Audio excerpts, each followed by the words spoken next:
The arrangement Amelia Reyes smoothed her hands over the pristine white tablecloth, arranging the silverware with meticulous precision. Tonight marked their 5th anniversary, and like the 4 before it, she would likely dine alone. The chef had prepared Theo's favorite meal, detail her husband wouldn't notice. Just as he hadn't noticed the new painting in the foyer, or the way she'd cut her hair 3 weeks ago. The Blackwood estate sprawled across 30 acres of prime, California coastline, a modernist glass and steel monument to Theo's success. From certain angles on certain evenings when the sunset painted everything in gold, Amelia could almost pretend it was beautiful rather than hollow. Her phone buzzed. With a message from Theo, board meeting running late. Don't wait up. 7 words. No apology, no acknowledgement of the date. Amelia placed her phone face down and signaled to the waiting staff.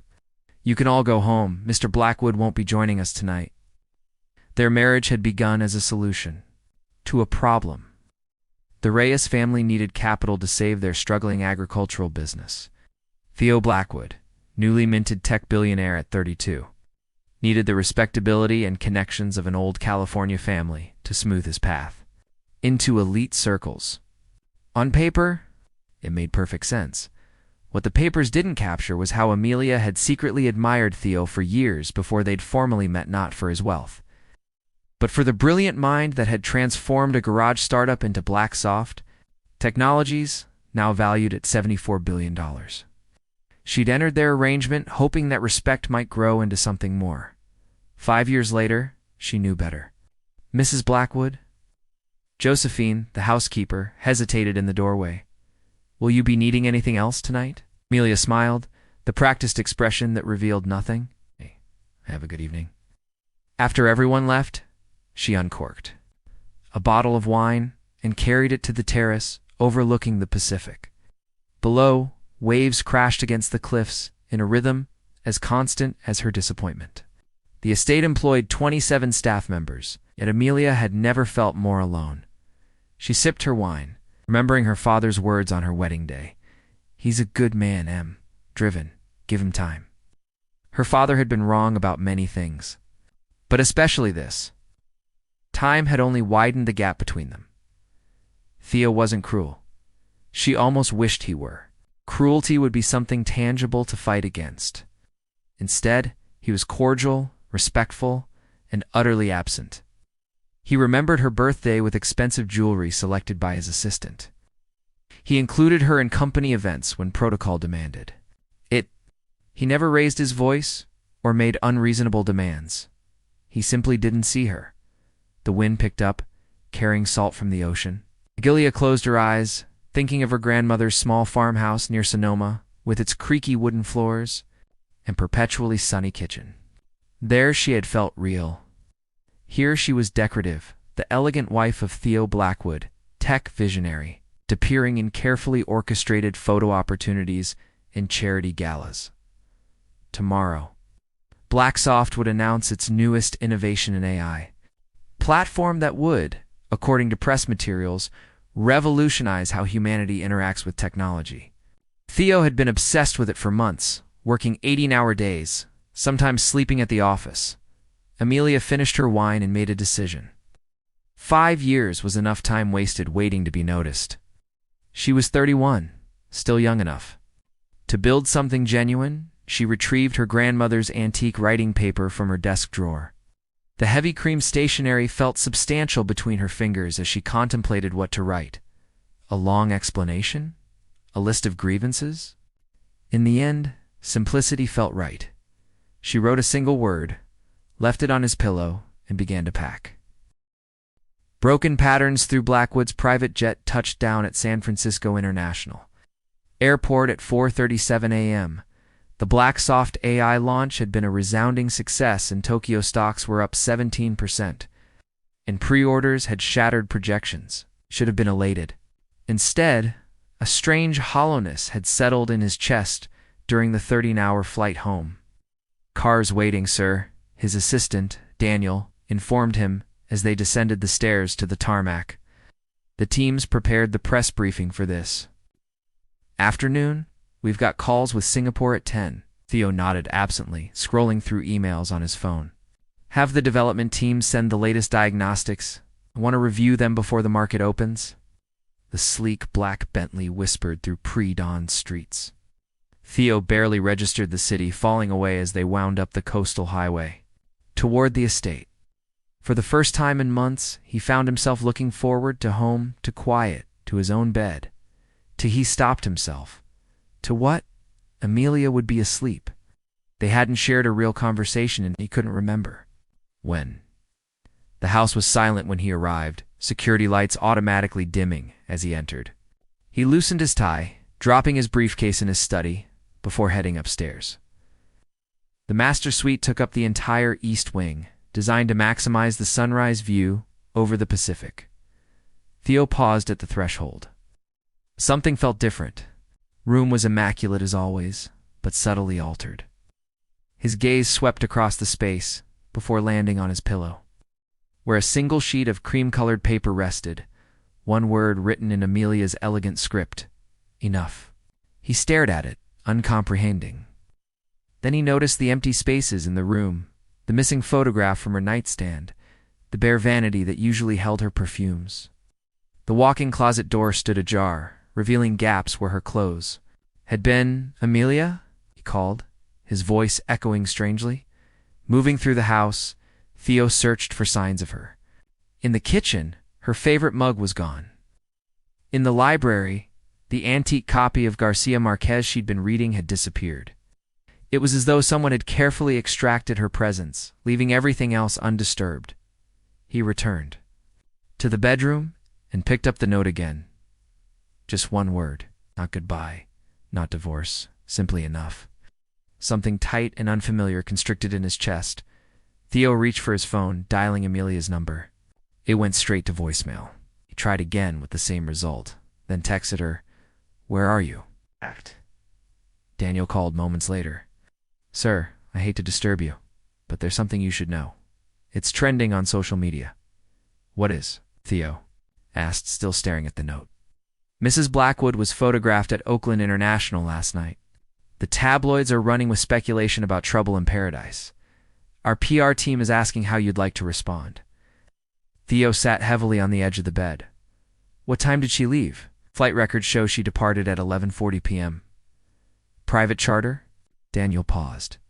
"Would you like me to track the destination?" "No," Theo said automatically, then reversed himself. "Yes. No, I don't know." Daniel's silence on the other end spoke volumes. In 7 years of working together, Theo had never been indecisive. "The board is concerned about market stability," Daniel continued carefully. "With the launch so critical, I understand?" Theo cut him off.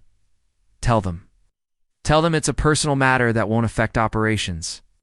After hanging up, Theo wandered through the silent house. In the kitchen, he found the dinner table. Still set for two, candles burned down to stubs. A bottle of his favorite wine stood open, half-empty. With sudden clarity, he remembered yesterday had been their anniversary. 5 years. 5 years he'd built an empire while his marriage crumbled. He hadn't even noticed the foundation was unstable. His phone buzzed with urgent messages, the market opening, press inquiries, board members demanding explanations. For the first time in his career, Theo silenced his notifications. He returned to their bedroom and opened Amelia's nightstand drawer, empty except for a small velvet box he didn't recognize. Inside was the diamond necklace he'd given her for her birthday 3 months ago. Along with every other piece of jewelry he'd ever purchased for her, everything bought. It's nothing earned. The realization hit him with physical force. In 5 years of marriage, he'd never once asked Amelia what she wanted. He'd provided wealth, security, status, and assumed that was enough. Her single-word note stared back at him. Now he understood it wasn't enough. He hadn't been enough. Empty halls. 3 weeks passed, and the Blackwood estate had never felt more cavernous. Theo found himself wandering through rooms he'd rarely entered before Amelia's sunlit painting studio overlooking the garden. The small reading nook she'd created in the library's bay window, the greenhouse where she'd cultivated rare orchids. Each space revealed a piece of her he'd never bothered to discover black softs. Stock had stabilized after an initial dip following speculation about the Blackwoods' marriage. The PR team had crafted a carefully worded statement about temporary separation due to personal matters, which had satisfied most stakeholders. The AI launch continued to exceed expectations. Outwardly, everything was proceeding normally. But Theo had changed. "You've missed the last 3 board meetings," Vivian Rhodes, his CFO, observed as they sat in his home office. "The quarterly projections need your approval, and R&D is waiting on direction for the next development cycle." Theo nodded absently, his gaze drifting to the window. "What do you know about Amelia?" Vivian blinked, caught off guard. Your wife? Well, she's always been lovely at company events, very gracious. What does she care about? What makes her laugh? Theo pressed. "Theo," Vivian said gently, setting aside her tablet. "I've worked with you for 8 years. This is the first time you've ever asked about Amelia as a person, rather than as your wife." The truth of her statement hit him like a physical blow. He'd built a company valued at billions, employed thousands, revolutionized technology, and failed completely at the most fundamental human connection. "I never deserved her," he said quietly. Vivian studied him. "Have you tried to find her?" Daniel traced her initial flight to Chicago, but the trail went cold after that. "She doesn't want to be found." He rubbed his face. "I've respected that." "That doesn't sound like the Theo Blackwood I know," Vivian remarked. "The man who once tracked down a programmer in rural Mongolia because he believed in their potential? This is different, is it? Or are you afraid of what you'll find? Afraid she'll reject you?" Theo didn't answer, but his silence was confirmation enough. After Vivian left, Theo returned to the bedroom and opened Amelia's nightstand drawer again, something he'd done repeatedly since she'd left. This time, he noticed a small tear in the drawer lining. Peeling it back, he discovered a hidden photograph of Amelia at what appeared to be a community center. Surrounded by children holding art supplies, her smile more genuine than any he'd seen at their formal events. He turned the photo over. On the back, in Amelia's handwriting, Valencia Street Center. Spring Volunteer Program 2024. A lead finally. But what would he say if he found her? What could possibly make up for 5 years of neglect? That night, Theo did something unprecedented. He called his mother.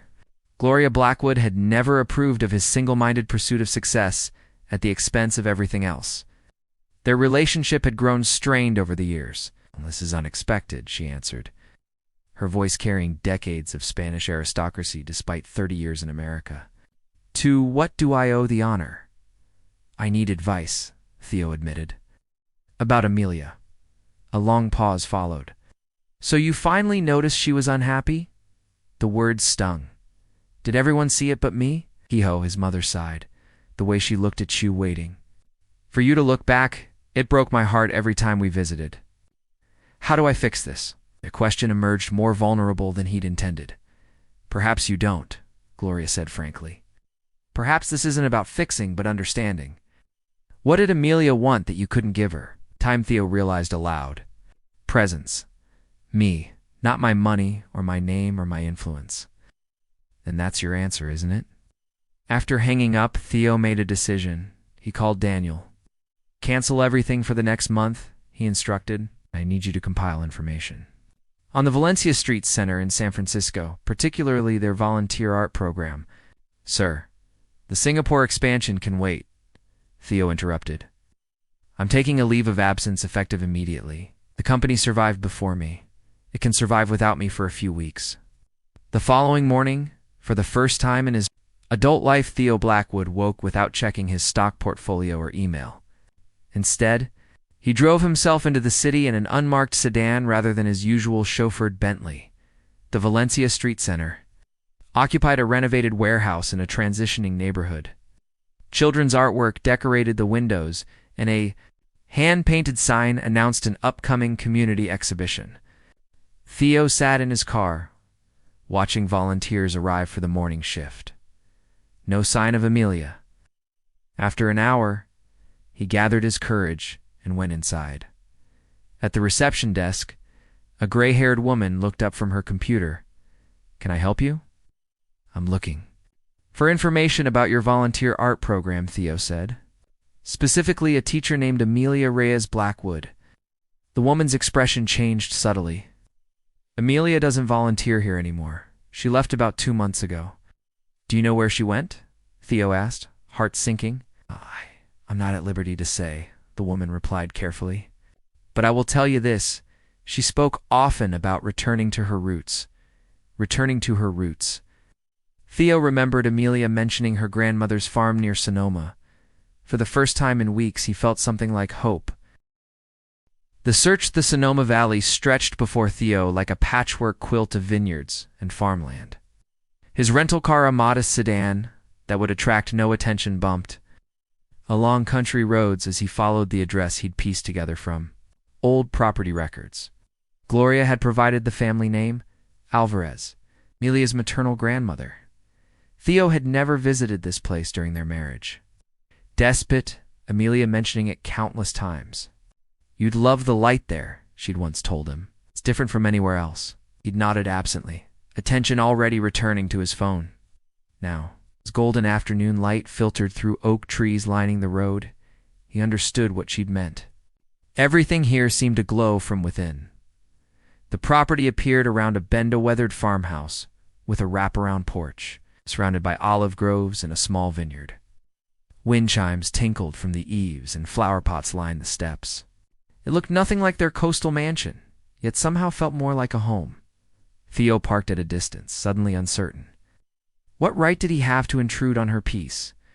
What could he possibly say that would matter after 5 years of silence? He debated. The screen door swung open. An elderly woman emerged onto the porch, shading her eyes against the sun as she studied his car. Even from this distance, Theo recognized Amelia's grandmother from photographs. Carmen Alvarez. Formidable even in her 80s. Taking a deep breath, Theo got out and approached the house. Carmen watched him steadily, her expression unreadable. Alvarez, he began, stopping at the foot of the steps. Mr. Blackwood, she replied, her accent more pronounced than Amelia's. I wondered when you would come. Is she here? The question escaped before he could temper it. Carmen studied him for a long moment. Why should I tell you? So you can break her heart again. The directness of her question caught him off guard. In his world of corporate diplomacy, people rarely spoke so plainly. I didn't realize I was breaking it, he admitted. That's not an excuse, just the truth. Carmen leaned against the porch railing. You know, when Amelia first told me about you, it wasn't your money she mentioned. She talked about watching you solve a complex coding problem at that technology conference. Said your mind was beautiful. Theo swallowed hard. He'd never known this how they'd first connected. What she'd seen in him beyond the business opportunity their families had arranged. She's not here, Carmen continued. Hasn't been for weeks. After staying with me briefly, she left for Santa Rosa.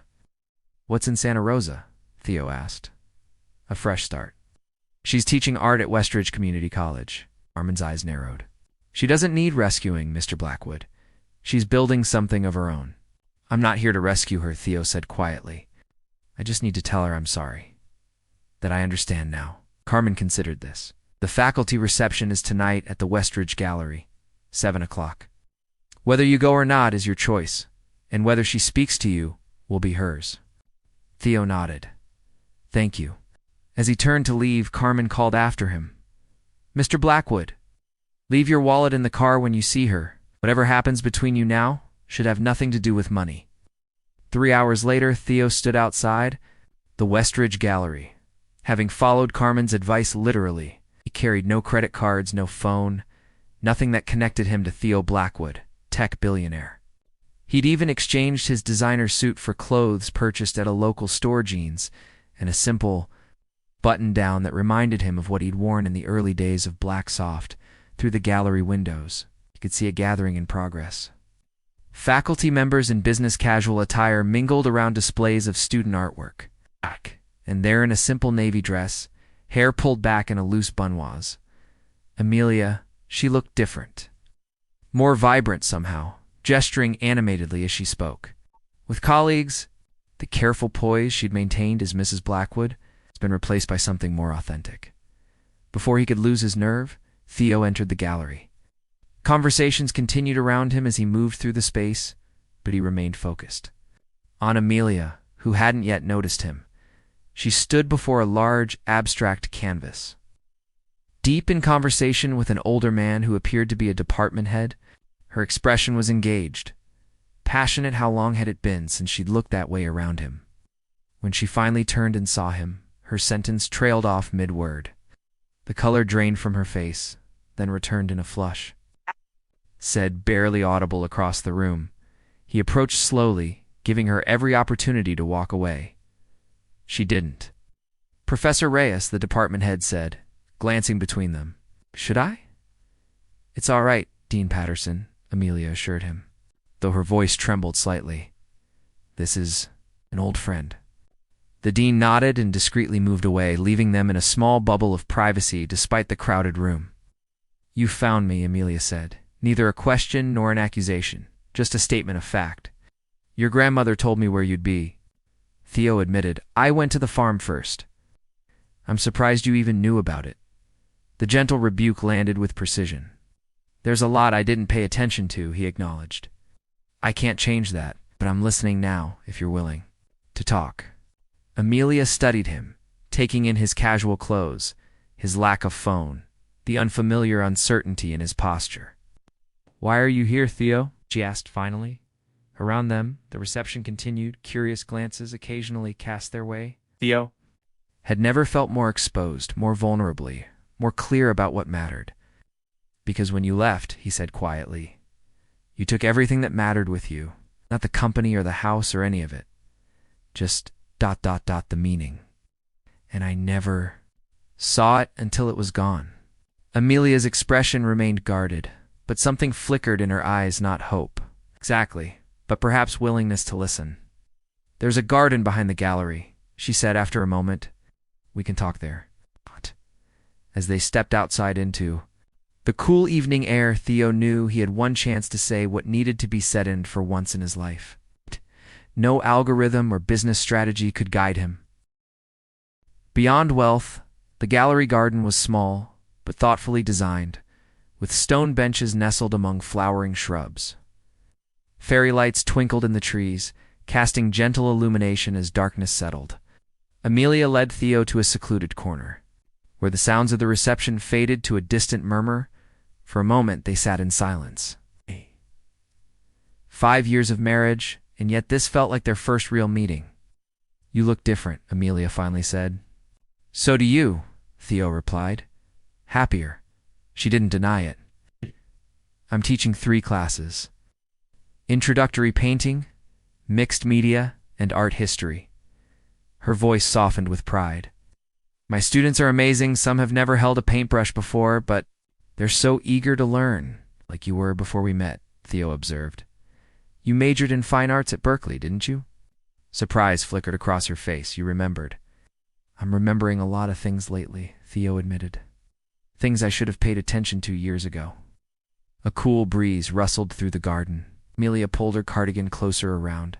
Her shoulders a reflexive gesture Theo had seen countless times, but never truly noticed. Our marriage wasn't just a business arrangement for you, was it? He asked quietly. Amelia looked away. It was, at first. Our families had their reasons. But then, she hesitated. I saw something in you beyond the success and ambition. Brilliance, yes, but also moments of kindness when you thought no one was watching. How you'd anonymously fund scholarships for young programmers. How you treated the janitorial staff with the same respect as your executives.